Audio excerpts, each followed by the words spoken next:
This past week, the House Select Committee investigating the January 6th attack on the Capitol shifted into a higher gear. On Thursday, it subpoenaed 4 of former President Donald Trump's top advisors, including his chief of staff, for documents and depositions about the former president's actions on the day of the siege and days leading up to it. At the center of the Select Committee's probe is Wyoming Representative Liz Cheney. Like a lone ranger riding out of the West, she's one of the few Republicans willing to, daring to stand up to Mr. Trump and House Republican leaders who opposed her joining the committee.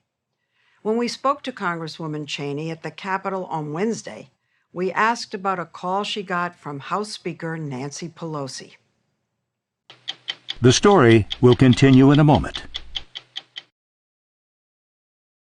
She called me and asked me to be a member of the committee, and I accepted. Right away. Right away. No hesitation. None. Because it's so important, and because I also know that my participation in the committee makes that committee bipartisan. No one will question, my conservative credentials. But most Republicans in the House see what you're doing as a betrayal. They look at Nancy Pelosi. Even you have said, you said this, I've got a quote here. You said the Democrats under Nancy Pelosi's leadership have become the party of anti-Semitism, infanticide, and socialism. Direct quote from you. And yet here you are. It's considered Nancy Pelosi's committee. Look, I think that millions of people around the country have been betrayed and misled and deceived by Donald Trump. He has said that the election was stolen. He continues to say that. He continues to say things that aren't true and continues to raise money off of those claims. And so, to me, there's just not a question. She's one of only 2 Republicans on the 9-member committee and a prominent face of it since she was elevated to vice chair. We must also know what happened every minute of that day in the White House.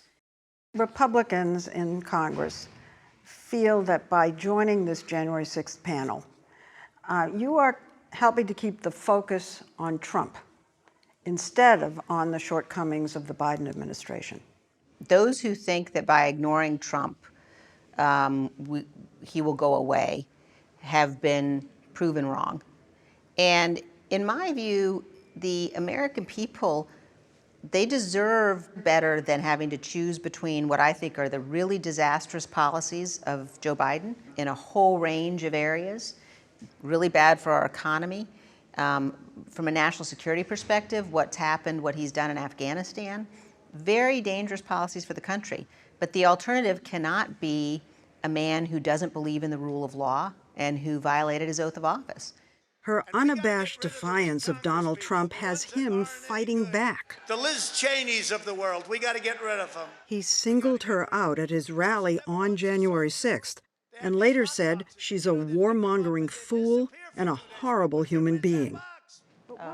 He's made defeating her next year in her re-election in Wyoming one of his top priorities.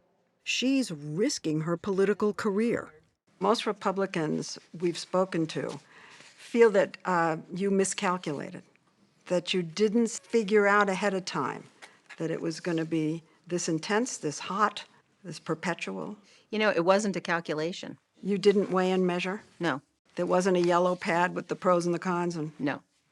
It was, this is what he has done. Fight for Trump! I watched while the attack was underway, understood very clearly what he did on January 6th, what he failed to do on January 6th. Instead of stopping the attack while it was underway, he was busy calling up senators, trying to get them to delay the count. So there was no calculation. I think he's very dangerous. Here in Wyoming, Liz Cheney, at 55, is having to fight like hell to win her 4th term as Mr. Trump endorsed one of her opponents, Harriet Hageman, a longtime Cheney supporter and family friend. The Republican Party here has disowned you. They've called for your resignation. We've been told your approval rating here is down around 30%. Can you win this seat? Absolutely.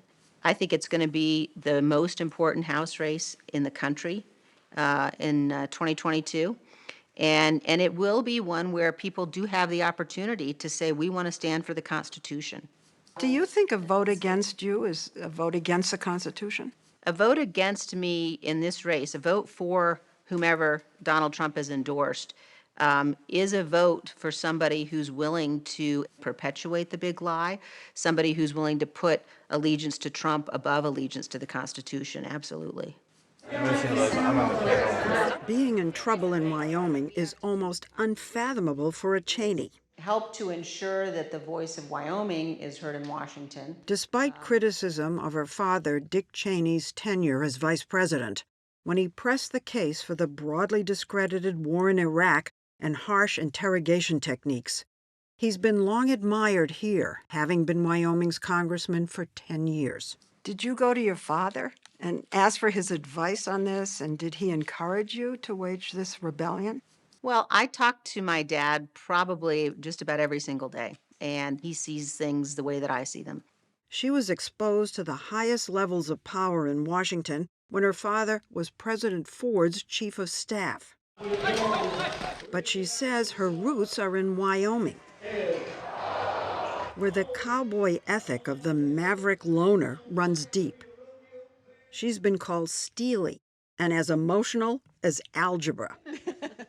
But she softens up when she talks about her family.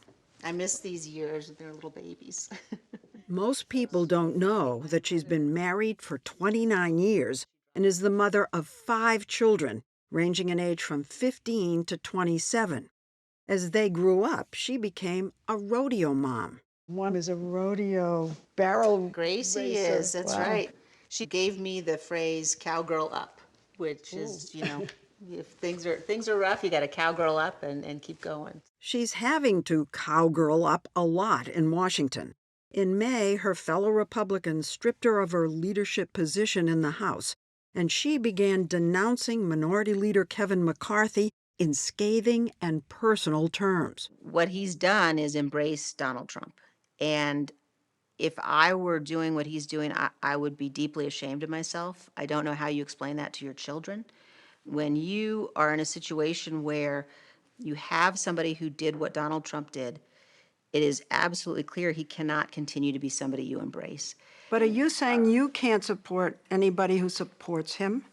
I'm saying that there are people who supported Donald Trump because of his policies, but there's a difference between somebody who voted for Donald Trump and being the Republican leader after an insurrection and setting all of that aside and going to Mar-a-Lago and rehabilitating him, bringing him back in. That, to me, is unforgivable.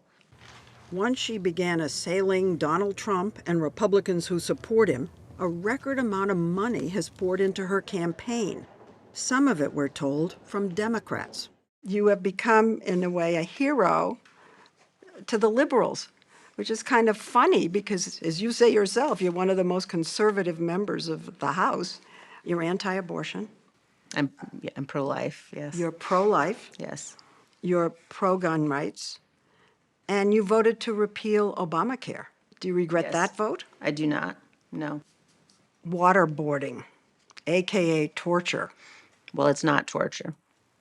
But you support waterboarding. I do, absolutely. And then there's her long-held opposition to same-sex marriage, which prompted a bitter falling out with her sister, Mary.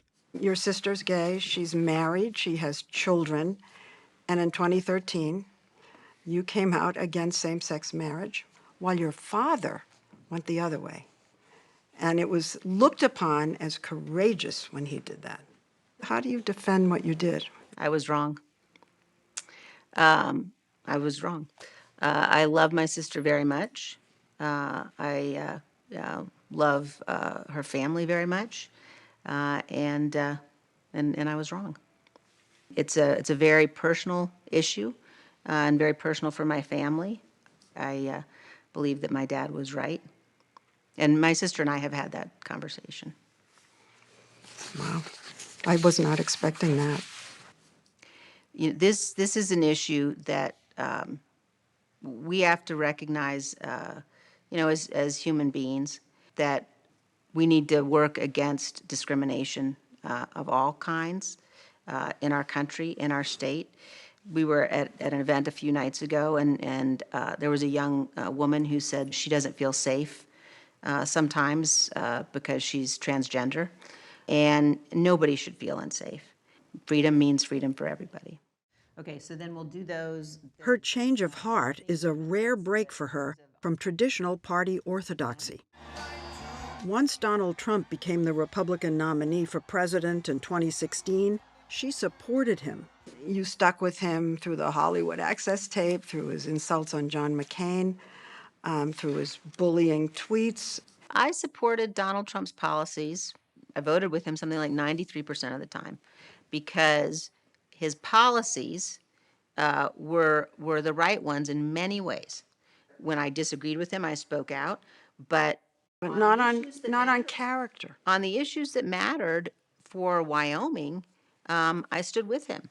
You know, you can say you disagree with him, you think that his character was bad, which it was, all of those things. But the line that can't be crossed is what happened after the election. It's not that Liz Cheney doesn't have any Republican support. Former President George W. Bush is holding a fundraiser for her, and Senators Mitch McConnell and Lindsey Graham have sent in donations from their political action committees. But most Republicans in office have shied away. Have members of Congress, Republicans, come up to you privately and whispered in your ear, "Way to go, Liz," and encouraged you, but won't come forward and say that publicly? Yes, A lot. yes, both in the House and the Senate.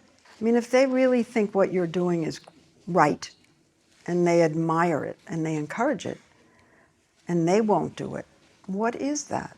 The argument that you often hear is that if you do something that's perceived as against Trump, that you'll put yourself in political peril.